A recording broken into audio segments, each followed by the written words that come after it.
ശബരിമല സ്വർണ്ണക്കൊള്ളക്കേസിൽ തന്ത്രി കണ്ഠരര് രാജീവരുടെ ജാമ്യത്തിനെതിരെ ഹൈക്കോടതിയെ സമീപിക്കാൻ SIT അപ്പീൽ നൽകിയാൽ അനുകൂലമായ വിധിയുണ്ടാകാൻ സാഹചര്യമുണ്ടെന്ന് SITക്ക് നിയമോപദേശം ലഭിച്ചു. കൊല്ലം വിജിലൻസ് കോടതിയാണ് തന്ത്രിക്ക് ജാമ്യം അനുവദിച്ചത്. സിജോ വി ജോൺ ചേർന്ന വിശദാംശങ്ങൾ നൽകാനായി. സിജോ, തന്ത്രിക്ക് ജാമ്യം ലഭിച്ചതും പിന്നാലെ കോടതിയുടെ ഭാഗത്തുനിന്നുണ്ടായ പരാമർശങ്ങൾ SITയെയും ഒപ്പം സർക്കാരിനെയും പ്രതിരോധത്തിലാക്കുന്നതായിരുന്നു. തന്ത്രിയുടെ മൊഴിയും അത്തരത്തിലായിരുന്നു. തന്നോട് ഒരു വൈരാഗ്യപൂർവ്വമായിട്ടുള്ള ഇടപെടലാണ് ഈ വിഷയത്തിൽ സർക്കാരിന്റെ ഭാഗത്തു നിന്നും ഉണ്ടായതെന്ന് അടക്കമുള്ള കാര്യങ്ങളാണ് തന്ത്രി പറഞ്ഞത്. ഇപ്പോൾ SIT വീണ്ടും കോടതിയെ സമീപിക്കുമ്പോൾ അത് എത്രത്തോളം പ്രതീക്ഷയുണ്ട്? അതിൽ എന്താണ് SITക്ക് ലഭിച്ചിരിക്കുന്ന നിയമോപദേശം?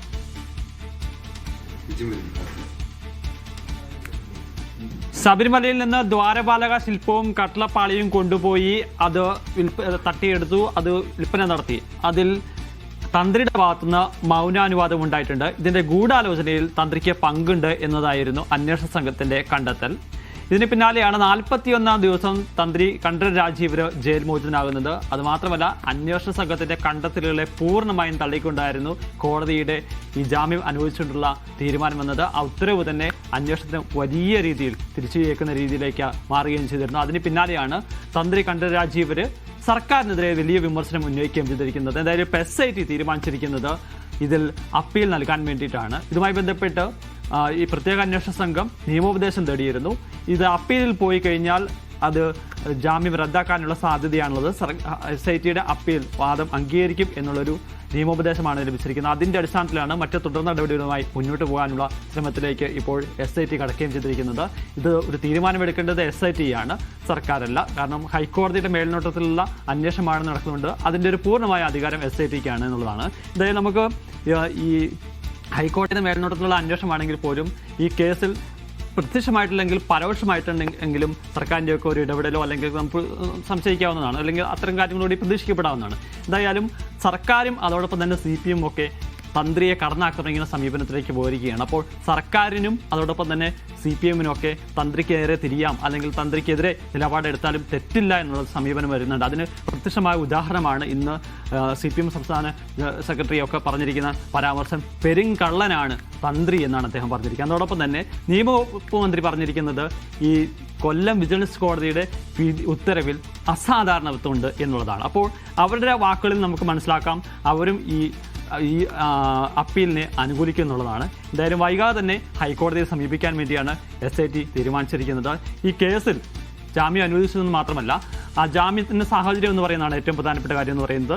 മറ്റ് പ്രതികൾക്ക് 90 ദിവസം പൂർത്തിയായതിനു ശേഷം കുറ്റപത്രം സമർപ്പിക്കാത്ത സാഹചര്യത്തിലാണ് ജാമ്യം അനുവദിച്ചെങ്കിൽ തന്ത്രിയുടെ കാര്യത്തിൽ 41-ാമത്തെ ദിവസം യാതൊരു തെളിവുകളില്ല എന്ന് കണ്ടെത്തിക്കൊണ്ടാണ് കോടതി ജാമ്യം അനുവദിക്കുന്നത്. ഈ അന്വേഷണ സംഘം സമർപ്പിച്ചിരിക്കുന്ന തെളിവുകളൊന്നും കോടതി മുഖവിലക്കെടുത്തിട്ടില്ല എന്നുള്ളതാണ് ഏറ്റവും പ്രധാനപ്പെട്ട കാര്യം. ഇങ്ങനെ ജാമ്യം ലഭിച്ച് തന്ത്രി പുറത്തിറങ്ങി കഴിഞ്ഞ സാഹചര്യം ഉണ്ടായത് അത് അന്വേഷണത്തിൽ തന്നെ തിരിച്ചടിയാകും എന്നൊരു കണക്കൂട്ടലിന്റെ സാഹചര്യത്തിലാണ് ഹൈക്കോടതിയിലേക്ക്. അങ്ങനെയാണെങ്കിൽ തന്ത്രിയെ പ്രതിക്കൂട്ടിലാക്കാൻ ഉതകുന്ന തരത്തിലുള്ള തെളിവുകൾ എന്തെങ്കിലും SITക്ക് ലഭിക്കണമല്ലോ. അങ്ങനെ എന്തെങ്കിലും തെളിവുകൾ SITക്ക് നിലവിലെ സാഹചര്യത്തിൽ ലഭിച്ചിട്ടുണ്ട് എന്ന് നമുക്ക് കരുതാൻ കഴിയുമോ? പുതിയ തെളിവുകൾ എന്നല്ല, ഇപ്പോൾ ഹൈക്കോടതിയിൽ ഇതിനെ ചലഞ്ച് ചെയ്ത് പോകുമ്പോൾ, അപ്പീലുമായി പോകുമ്പോൾ നിലവിലുള്ള തെളിവുകൾ തന്നെയാണ് പ്രധാനമായും ചൂണ്ടിക്കാണിക്കുക എന്നുള്ളത്. അതിന് പ്രധാനപ്പെട്ട കാര്യം എന്ന് പറഞ്ഞു കഴിഞ്ഞാൽ ഇതിനൊരു ഗൂഢാലോചനയിൽ തന്ത്രിക്ക് പങ്കുണ്ട് എന്നുള്ളതാണ്. അതോടൊപ്പം തന്നെ മൗനാനുവാദം തന്ത്രി നൽകിയിട്ടുണ്ട് ഈ ദ്വാരപാലക ശില്പവും കട്ടളപ്പാളിയും കൊണ്ടുപോകുമ്പോൾ. അതോടൊപ്പം തന്നെയാണ് മറ്റൊരു പ്രധാനപ്പെട്ട കാര്യം എന്ന് പറയുന്നത് തന്ത്രിയുടെ സാമ്പത്തിക ഇടപാടുകളെ സംബന്ധിച്ചുള്ള കാര്യങ്ങൾ. തീർത്തും അപ്രതീക്ഷിതമായിട്ടായിരുന്നു കൊല്ലം വിജിലൻസ് കോടതിയിൽ തന്ത്രിയുടെ ജാമ്യാപേക്ഷ പരിഗണിക്കുന്ന സമയത്ത് തന്ത്രിയുടെ അക്കൗണ്ട് വിവരങ്ങൾ, ഉള്ള ഡെപ്പോസിറ്റ് വിവരങ്ങൾ സംബന്ധിച്ച കാര്യങ്ങൾ SIT കോടതിയെ അറിയിക്കുന്നത്. തന്ത്രിയുടെ പേരിൽ പത്തനംതിട്ട ഒരു ബാങ്കിൽ 2.3 കോടി രൂപയുടെ നിക്ഷേപമുണ്ട്. തന്ത്രിയുടെ കുടുംബത്തിന്റെ പേരിൽ 65 ലക്ഷം രൂപയുണ്ട്. അതെല്ലാം കണക്കിൽപ്പെടാത്ത സ്വത്താണെന്ന് ഉൾപ്പെടെയുള്ള അതിൻ്റെ രേഖകളൊക്കെ ഉൾപ്പെടെയാണ് അന്വേഷണ സംഘം കോടതിയിൽ ഹാജരാക്കിയത്. പക്ഷേ ആ തെളിവുകളൊന്നും കോടതി മുഖവിലേക്ക് എടുത്തിട്ടില്ല എന്നുള്ളതാണ്. പക്ഷേ അതെല്ലാം വളരെ ഗൗരവമുള്ള കാര്യങ്ങളാണ്, അത് പ്രധാനപ്പെട്ട തെളിവുകളാണ് എന്നുള്ളതായിരിക്കും സ്വാഭാവികമായും SIT ഹൈക്കോടതിയിൽ ചൂണ്ടിക്കാണിക്കുക. അങ്ങനെയാണെന്നുണ്ടെങ്കിൽ ഇപ്പോൾ അനുവദിച്ചിരിക്കുന്ന ജാമ്യം റദ്ദാക്കും എന്നൊരു കണക്കൂട്ടിലാണ് SITക്കുള്ളത്. അതുകൊണ്ടാണ് ഇതിൽ ഹൈക്കോടതിയെ സമീപിക്കാൻ വേണ്ടി ആലോചിക്കുകയും ചെയ്യുന്നത്. ഇതിൽ ഏറ്റവും പ്രധാനപ്പെട്ട കാര്യം എന്ന് പറയുന്നത് ഇങ്ങനെ തന്ത്രി പുറത്ത് പോകുന്നത്, അതായത് സ്വാഭാവിക ജാമ്യം ലഭിച്ചല്ല പോകുന്നത്, അതിനപ്പുറത്തേക്ക് 41-ാമത്തെ ദിവസം തെളിവുകളില്ല അഭാവത്തിൽ കോടതി ഈ ജാമ്യം നൽകിയിരിക്കുന്നുള്ളതാണ്. അപ്പോൾ അത് എത്രത്തോളം അന്വേഷണ സംഘത്തിന്റെ പ്രതിസന്ധിയിലാക്കുന്നുള്ളതാണ് ഏറ്റവും പ്രധാനപ്പെട്ട കാര്യം.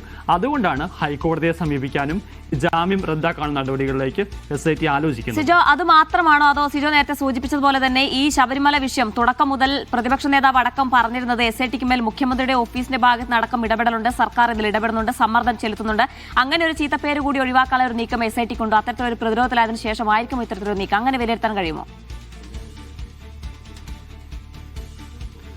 അത് ഒരു ഘടകമായി നമുക്ക് പറയാം. സ്വാഭാവികമായും അത്തരത്തിലുള്ള ആരോപണം വരുമ്പോൾ അതിനെ പ്രതിരോധിക്കുക എന്നുള്ളത് സംബന്ധിച്ച് SITക്ക് മേൽ അതൊരു കാര്യമായി നമുക്ക് പരിഗണിക്കാം. പക്ഷെ അതിന് അപ്പുറത്തേക്ക് ഒരു കാര്യം എന്ന് പറയുന്നത് ഈ തന്ത്രി പുറത്തിറങ്ങിയിരിക്കുന്നത് സ്വാഭാവിക ജാമ്യം പോലും ലഭിച്ചല്ല. അത് മാത്രമല്ല, ഈ കേസിലെ ഒരു പ്രധാനപ്പെട്ട പ്രതിയാണ് തന്ത്രിക്കെതിരെ അന്വേഷണ സംഘം കൊണ്ടുവന്നിരിക്കുന്ന തെളിവുകൾ ഒന്നുപോലും കോടതി മുഖവിലേക്കെടുത്തിട്ടില്ല എന്നുള്ളതാണ് ഏറ്റവും പ്രധാനപ്പെട്ട കാര്യം. കാരണം തന്ത്രിയെ ഈ ഗൂഢാലോചനയുമായി കണക്ട് ചെയ്യുന്ന യാതൊരു തെളിവുമില്ല എന്ന് അന്വേഷണ സംഘം ഈ ജാമ്യ ഉത്തരവിൽ കോടതി വ്യക്തമാക്കുകയും ചെയ്യുന്നുണ്ട്. അതോടൊപ്പം തന്നെ ഈ സാമ്പത്തിക ഇടപാടുകൾ സംബന്ധിച്ച് അന്വേഷണ സംഘം സമർപ്പിച്ച തെളിവുകളൊന്നും കോടതി മുഖവിലേക്ക് എടുത്തിട്ടില്ല എന്നുള്ളതാണ്. അപ്പോൾ ഇതെല്ലാം വളരെ ഗൗരവമുള്ള ഒരു വിഷയമാണ്. അതോടൊപ്പം തന്നെ പ്രധാനപ്പെട്ട തെളിവുകളാണെന്നുള്ളതാണ്. പക്ഷേ അത് കോടതിയിൽ ഉന്നയിക്കാൻ വേണ്ടിയിട്ടാണ് SIT ആലോചിക്കുന്നത്.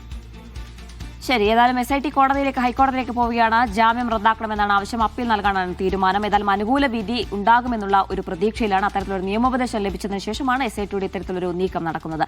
സിജോ വി ജോണാണ് വിശദാംശങ്ങൾ നൽകിയത് തിരുവനന്തപുരത്ത് നിന്നും.